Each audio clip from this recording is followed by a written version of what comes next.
வணக்கம். நான் உங்கள் அபிமான யோகாம்பால் சுந்தர். இன்றைக்கி என்ன பார்க்க போகிறோம் அப்படின்னு சொல்லி கேட்டேன்னா, சம்மர் வந்தாச்சுனாலே நிறைய ஊறுகாலாம் போட்டு வச்சுக்கிறது எல்லாரோட வழக்கம் இல்லையா? ஸோ இது வந்து ஜென்ரலாக ஹோல் இயர் கிடைக்கிறது தான் நமக்கு இந்த மாங்காய் இஞ்சிங்கிறது. இந்த மாங்காய் இஞ்சியை வச்சு நம்ம இன்றைக்கி ஒரு ஊறுகாய் பண்ண போகிறோம். அது வயத்துக்கும் ரொம்ப நல்லது. வயதை வந்து சிலதாக ஊறுகாய் சாப்பிட்டா வயத்துக்கு கெடுதல்பா, ஆனால் இந்த ஊறுகாய் வந்து வயத்துக்கு நல்லது. ஸோ இது எப்படி பண்ணுறதுன்னு இப்போ பார்க்கலாம்.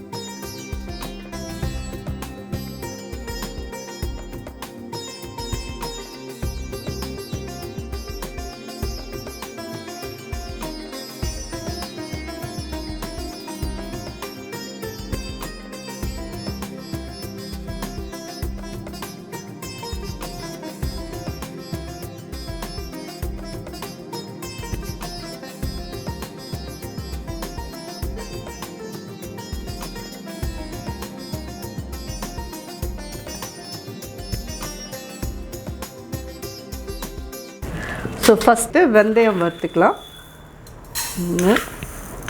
1 2 3 4 ஸ்பூன் போட்டிருக்கேன். இது ஜாஸ்தியாக கூட பண்ணி வச்சுக்கலாம்.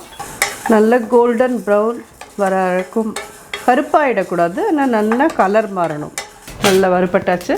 பார்த்தீங்கன்னா வெந்தயம் இந்த மாதிரி நல்லா வறுப்பட்டுச்சுன்னா வெடிக்கும் கடுகு மாதிரி. இந்த ஸ்டேஜில் இதை எடுத்துடலாம். இதை எடுத்து அடுப்பு அடிச்சுட்டு மிக்சியில் போட்டு கொஞ்சம் ஆறின அப்புறம் இதை பொடி பண்ணின்னு வரலாம். மாங்காய் இஞ்சிங்கிறது இப்படி இருக்கும். கடையிலலாம் உங்களுக்கு இது மாதிரி கிடைக்கும்.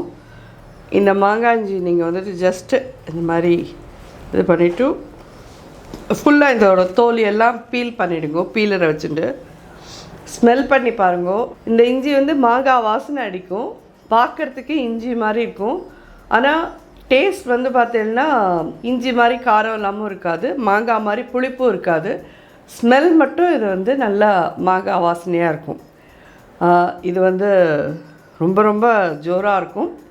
நம்ம இதை எப்படி பண்ணுறதுன்னு பார்க்கலாம். இந்த மாங்காய் இஞ்சி தான் தோல் சீவி அதுக்கப்புறம் இதை கேரட் கிரேட்டரில் கிரேட் பண்ணி வச்சுருக்கோம். இது ஸோ இப்போது நெக்ஸ்ட் எப்படி பண்ணுறதுன்னு பார்க்கலாம். அடுப்பை பற்ற வச்சுக்கலாம். ஊறுகாய்க்கெல்லாம் வந்து எப்பயுமே நல்லெண்ணெய் மட்டும்தான் யூஸ் பண்ணணும். எந்த ஊறுகாயாக இருந்தாலும் சரி நல்லெண்ணெய் தான் அதுக்கு பெஸ்ட்டு. இது நம்ம வந்து இப்போ ஒரு 8 டேபிள் ஸ்பூன் கிட்ட நல்லெண்ணெய் விடலாம். இதில் 8 ஸ்பூன் கிட்ட எண்ணெய் விட்டுருக்கேன். அவங்கவுங்க சௌகரியம். 8 டேபிள் ஸ்பூன் எண்ணெய், அதுக்கு மேலேயே கூட விடலாம். இல்லை எங்களுக்கு எண்ணெயே வேண்டாம் அப்படின்னா கொஞ்சம் கம்மியாக வேணாலும் விட்டுக்கோங்க. எண்ணெய் விட்டுருக்கோம். எண்ணெய் நல்லா காஞ்சிடுத்து. கடுகு போடலாம். ஒரு 1/2 ஸ்பூன் கிட்ட கடுகு போடுறேன். கடுகு வெடிச்சதும் பெருங்காயப்பொடி போடலாம். மஞ்சப்பொடி ஒரு 1/2 டீஸ்பூன் நல்லா மிக்ஸ் பண்ணிவிட்டு இந்த மாங்காய் இஞ்சி தூக்கி இதில் போட்டுடலாம்.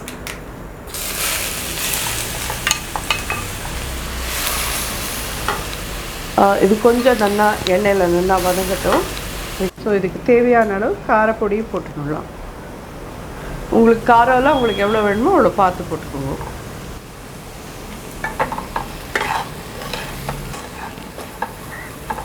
கல் உப்பு தான் இதுக்கெல்லாம் மெயினான இது. அதை கல் உப்பு போட்டுடலாம்.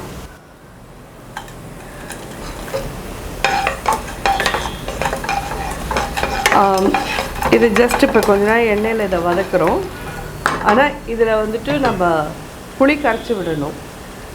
ஒரு பெரிய எலுமிச்சம்பழம் சைஸ் புளி எடுத்து ஊற வச்சு திக்காக கரைச்சி எடுத்து வச்சுருக்கேன். அந்த புளியை இதில் விட்டுடுறேன்.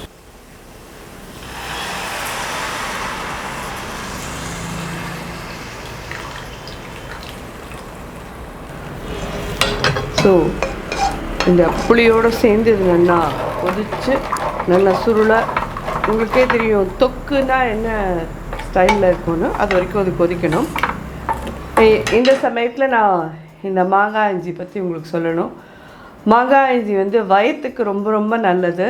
இன்டெஸ்டைன்ஸ்க்கெலாம் ரொம்ப நல்லதுன்னு சொல்லுவாள். இது ஊறுகாய் சாப்பிட்றோமே அப்படின்ற பயம் இல்லாமல் இந்த மாங்காய் இஞ்சி ஊறுகாயை கண்டிப்பாக எல்லோரும் எடுத்துக்கோங்க. மோரோவர் நான் சொல்ல மறந்து போயிட்டேன் உங்களுக்கெல்லாம்.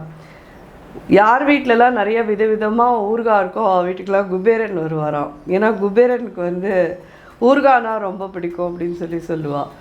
ஸோ நம்ம விதவிதமாக நிறையா ஊறுகாய் பண்ணி வச்சுனோன்னா குபேரன் நம்ம வீட்டில் வந்து வாசம் பண்ணுவார். நிஜமாலுமே நான் இது ஏதோ ஒரு இதில் படித்தேன், அதனால் அதை உங்கள்கிட்ட பகிர்ந்துக்கிறேன், அவ்வளோதான். எனக்கு தெரியாது, ஆனால் நான் நிறைய ஊறுகாய் வச்சுருப்பேன் எப்பயுமே. ஸோ இது நல்லா கொதிக்கட்டும். கொதிச்சதுக்கப்புறம் நல்லா சுருளை வதங்கி வந்ததுக்கப்புறம் பார்க்கலாம். நம்ம வறுத்துன அந்த வெந்தய பொடி இதுலேருந்து இப்போ இந்த ஊறுகாய்க்கு தேவையானது ரொம்பவும் போடக்கூடாது, ஜஸ்ட் ஒரு அரை டீஸ்பூன். இது கடைசியாக போட்டுட்டு தான் கலக்கணும்.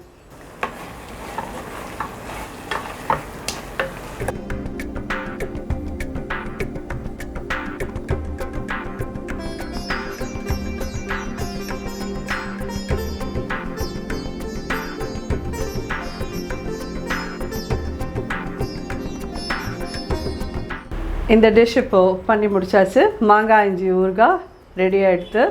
எல்லோரும் இதை பண்ணி பார்த்துட்டு சாப்பிட்டு பார்த்துட்டு எப்படி இருந்ததுன்னு எனக்கு ஃபீட்பேக் சொல்லுங்கள். நன்றி, வணக்கம்.